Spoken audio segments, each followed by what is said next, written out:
Some people have a knack for being in the right place at the right time. John McClane has a knack for being in the wrong place at the right time. McClane? Don't try to stop me, Al. I was just gonna wish you luck. The reason why we made Die Hard, we already had a relationship with 20th Century Fox, and we were talking to them about the various licenses they had and what projects we could work on. And we came to the conclusion that Die Hard was something that really excited us. We're huge fans of the film. The game already existed on previous Die Hard films that did very well. But we just love the film, and we think even though it's a 14-year-old franchise potentially, it's something that people always know. They still use the one-liners from the film. Everybody remembers the films. It's a classic.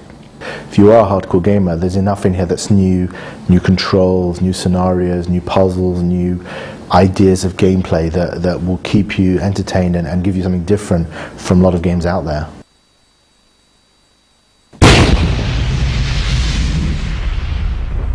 We wanted to have a very strong lead character for the player to relate to and associate with. And we were working with our publisher, who's 20th Century Fox, and they obviously had numerous licenses available to them. And one of them was Die Hard. Now, Die Hard is, to everyone, one of the all-time classic action films.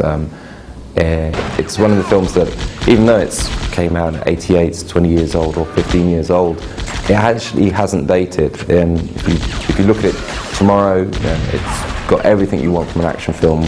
Great set pieces, fantastic tension, brilliant dialogue, but also it's got one of the all-time classic heroes or anti-heroes in John McClane.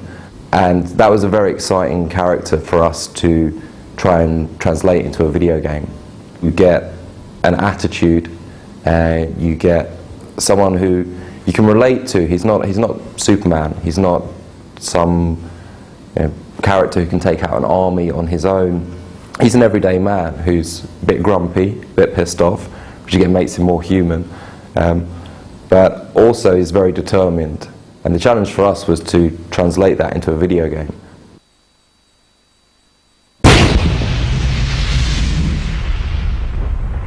When we began making Die Hard Vendetta, the first thing we concentrated on was the story that the game was going to tell.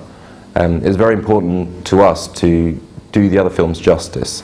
You get a certain expectation when you're told you're going to be playing a Die Hard game or you're going to see a Die Hard film.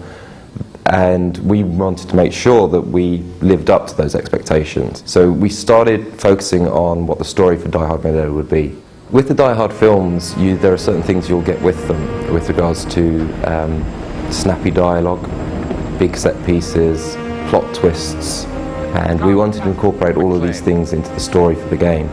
With that, we wanted to allow the player to be able to do things that you hadn't been able to do before. First and foremost, you run around and you shoot things as is standard. But with the character of John McClane, we realized that a lot of what he does is creeping around. It's not just going in guns blazing. One of the first things we realized was we wanted to put in a stealth mode, which allowed the player to creep up on terrorist mercenaries. So we introduced the stealth mechanic, which meant that you'd move around slowly, but you had a better chance of avoiding confrontation as opposed to every time coming in and having to shoot your way out of problems. Another thing that we wanted to do with the player was allow them the ability to interact with the world more than had been achieved before. And either that would be through talking to other characters in the world, in the game world. One of the mechanics we've got is physically grabbing another person in the world. And that opened up a whole area of gameplay mechanics that hadn't been tapped into before. If he grabs the correct person, he can disarm a whole group of mercenaries. By taking out the commander, there's a chain of hierarchy, chain of command, and his henchmen will stand down. So this, coupled with the stealth aspect of the game, meant that the player had an alternative approach to dealing with all of these situations. We wanted to allow the player to have more flexibility in what they chose to do.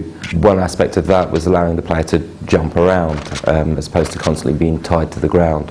One of the mechanics problems that you have with that is if you're jumping, you don't want to constantly having to be look at your feet and see where the edge is before you perform a jump, because that is actually very frustrating for the player. So what we did was we came up with the mechanic of an auto jump, where if you ran at an edge, McClane would automatically leap. You want to keep the game flowing for the player, and the enjoyment comes out of making the jump as opposed to being in the right place to perform the jump. So again, it freed up the player to perform new actions in first person. The benefits of working in video games is we can actually create and model things that you can't really do in real life. Or if you were to do them in real life, it would cost millions and millions of pounds. So for instance, what you expect from the Die Hard film is large explosions, buildings being destroyed. We had a lot of fun in being able to do that because we could create these set pieces of mass destruction at a fraction of the cost to actually doing them in real life.